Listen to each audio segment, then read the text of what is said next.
बघा विद्यार्थी मित्रांनो, या ठिकाणी आपल्याला नंबर ऑफ इमेज, ठीक आहे, या ठिकाणी दिला आहे अँगल आणि नंबर ऑफ इमेज. तुम्हाला अँगल दिलं जाईल त्यावरनं किती इमेज फॉर्म होते अँगलमध्ये, ठीक आहे. तर ते आपल्याला या ठिकाणी विचारलेलं आहे. तर यावरती एक आपल्याला इथं फॉर्म्युला दिलेला आहे. बघा फॉर्म्युला काय, n = 360 अपॉन a-1. हा आपल्याला फॉर्म्युला खूप इम्पॉर्टंट आहे, ठीक आहे. हा जो यावरती क्वेश्चन जो आहे MCQ मध्ये येऊ शकतं, मल्टिपल चॉईस क्वेश्चनमध्ये येऊ शकतं, ठीक आहे. तर n म्हणजे काय, नंबर ऑफ इमेज, आणि ए म्हणजे काय, अँगल बिटवीन द मिरर. त्या मिररमध्ये किती अँगल दिलेला असेल तो. तर लेट सपोज समजा या ठिकाणी आपल्याला अँगल दिलेला आहे 120चा, तर नंबर ऑफ इमेज किती तयार होतं असं आपल्याला विचारलेलं आहे, ठीक आहे. तर किती इमेज तयार होईल, तर या ठिकाणी काहीच नाही, आपल्याला हा फॉर्म्युला यूज करायचा आहे, ठीक आहे. तर 360 अपॉन अँगल किती दिला आहे 120चा, ठीक आहे, आणि मायनस काय करणार 1 करणार, ठीक आहे. तर 0 0 कॅन्सल, ठीक आहे. याला जर आपण सॉल्व केलं तर 12 1 12, 12 3 36, म्हणजे या ठिकाणी आलं 3 आणि -1. तर काय होईल n = 2. म्हणजे या ठिकाणी किती इमेज तयार होतील, 2 इमेज या ठिकाणी क्रिएट होतील. ओके, एक घेतला आपण 120चा, आपण एक घेऊया 30चा, ठीक आहे. तर काहीच नाही करणार, आपण काय करणार, n = 360 / 30 घेतला आपण, तर 0 0 कॅन्सल, ठीक आहे. तर या ठिकाणी काय होईल, 3 1 3 आणि 3 2 6, 12 येतील, -1 म्हणजे काय होईल 11 इमेज, ठीक आहे. म्हणजे मित्रांनो, जेवढा जसा जसा अँगल कमी होत जाईल, ठीक आहे, जेवढा अँगल कमी होत जाईल तेवढ्या आपल्या नंबर ऑफ इमेज काय असेल जास्त असेल, आणि जेवढा मोठा अँगल असेल तेवढ्या कमी इमेज या ठिकाणी क्रिएट होणार आहे, ठीक आहे. तर हे फक्त लक्षात ठेवा, यावरती डेफिनेटली मित्रांनो एक तरी क्वेश्चन हा येतो, ठीक आहे. खूप इम्पॉर्टंट आहे मित्रांनो, ठीक आहे.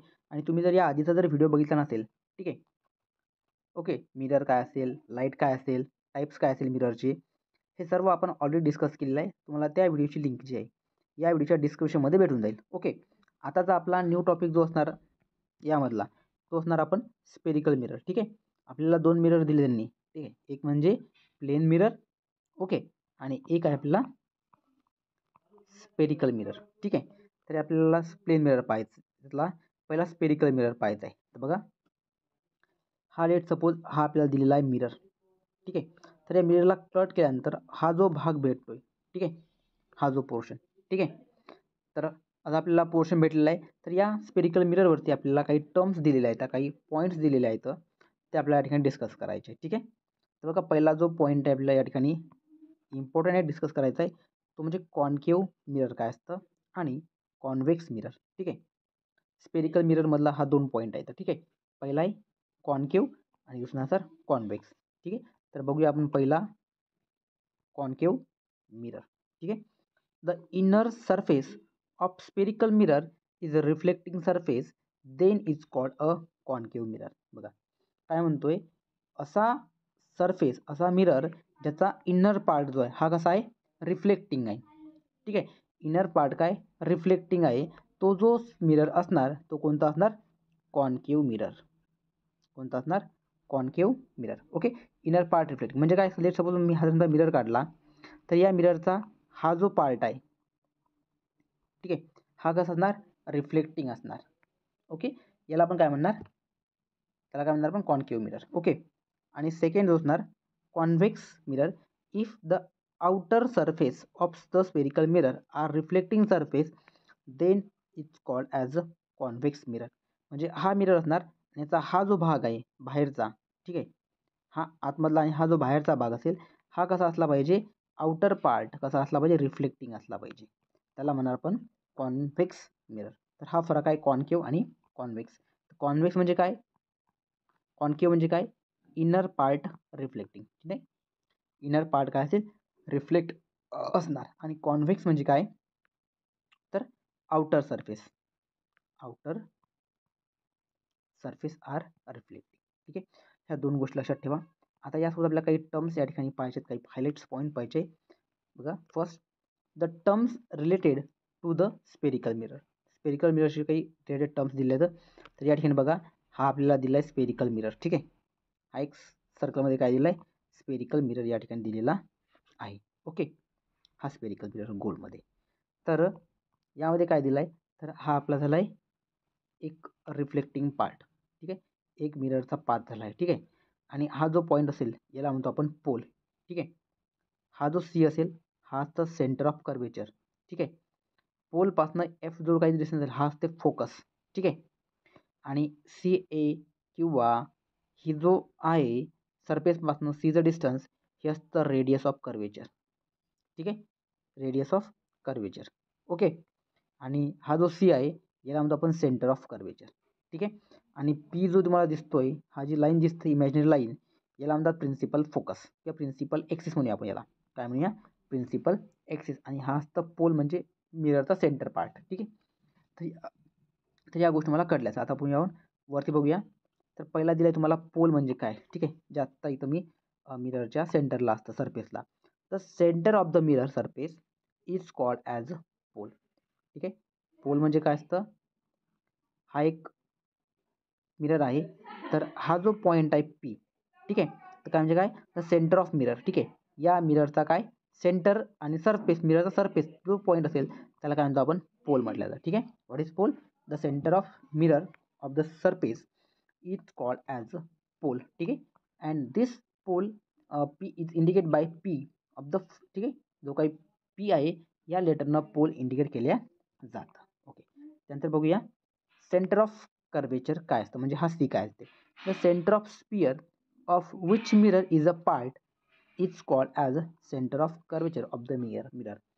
म्हणजे सेंटर ऑफ कर्वेचर जो आहे हा कोणत्या स्पियरचा आहे, म्हणजे कोणत्या सर्कलचा आहे, that is known as centre of curvature. हे फक्त लक्षात ठेवायचे मित्रांनो. यावरती आपल्याला काय दिलं असेल तर यावरती आपल्याला इमेजेस तयार करायचे आहेत. ओके, त्यानंतर बघा radius of curvature. The radius of sphere of which mirror is part. की रेडियस ऑफ मिरर जो आहे हा कोणत्या मिररचा पार्ट आहे त्याला म्हटलं तर रेडियस ऑफ कर्वेचर. ओके, मग रेडियस ऑफ कर्वेचर कोणकोणते असतील या ठिकाणी? तर बघा दोन आहेत. एक म्हणजे या ठिकाणी सी पी ही एक रेडियस ऑफ कर्वेचर आणि सी ए हे आपल्या दोन काय असणार? रेडियस ऑफ कर्वेचर असणार. ओके, त्यानंतर दिलं आहे प्रिन्सिपल एक्सिस म्हणजे काय. ओके, तर हा खूप इम्पॉर्टंट आहे. यावरती मित्रांनो क्वेश्चन इथं डिफाईन विचारतं व्हॉट इज प्रिन्सिपल एक्सिस. ठीक आहे, तर काय असतं principal axis? The straight or imaginary line passing through the pole and the centre of the curvature of mirror is called as a principal axis. Principal axis म्हणजे काय असते? एक straight line किंवा इमॅजिनरी लाईन काय होते? Pass होते कुठून? तर सेंटर ऑफ कर्वेचर. बघा ही फी जी आहे ही या ठिकाणी इमॅजिनरी लाईन आहे आणि ही इमॅजिनरी लाईन कुठून पास झाली? पोलपासून तर सेंटर ऑफ कर्वेचरमधून पास झालेली आहे imaginary line. That is known as a principal axis. याला काय म्हटलं जातं? प्रिन्सिपल एक्सिस म्हटल्या जातं लाईनला त्या. Okay, P M is the principal axis of the mirror figure. ठीक आहे, जे काही पी एम आहे ही कोणती आपली प्रिन्सिपल एक्सिस. बघा ही हा पॉईंट या ठिकाणी असणार पी, हा पी आणि हा एम. ओके, त्याला आपण बघून प्रिन्सिपल एक्सिस. त्यानंतर प्रिन्सिपल फोकससुद्धा आपल्याला डिस्कस करायचं आहे. ओके, बघा प्रिन्सिपल फोकस म्हणजे काय असतं? The incident light rays are parallel to the principal axis of a concave mirror. After reflection from the mirror meet a particular point in the front of the mirror on the principal axis.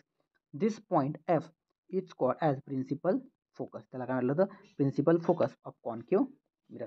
लक्षात मित्रांनो, हे तुम्हाला definite जरी लक्षात नसलेले जेव्हा आपण rules पाहणार तर रूल्समध्ये प्रॉपर तुम्हाला हे डाऊट्स क्लिअर होऊन जातील. तर प्रिन्सिपल फोकस म्हणजे काय असते? तर हा समजा मिरर झालेला आहे, तर ही तुम्हाला असणार इन्सिडंट लाईट रेज. ही आपली इन्सिडंट लाईट रेज पॅरलल आहे कशाला? या प्रिन्सिपल एक्सिस पीला. ठीक आहे, आणि ही प्रिन्सिपल एक्सिस यावरती ऑब्जेक्टवर लाईट रेज पडणार आणि हे नंतर रिफ्लेक्ट होईल आणि कुठून पास होतील? फोकसमध्ये. तर हा जो पॉईंट आहे याला म्हणतात प्रिन्सिपल फोकस. ठीक आहे, कॉन्केव्हच्या केसमध्ये. ओके, याला म्हणतो आपण principal focus. What is principal focus? The incident light rays is parallel to principal axis. Concave मिररच्या केसमध्ये they reflected meet a particular point. That point is known as a principal focus of concave mirror or convex mirror. Okay, second बघा the incident light rays parallel to principal axis after reflection appear come from a particular point behind the mirror along the principal axis.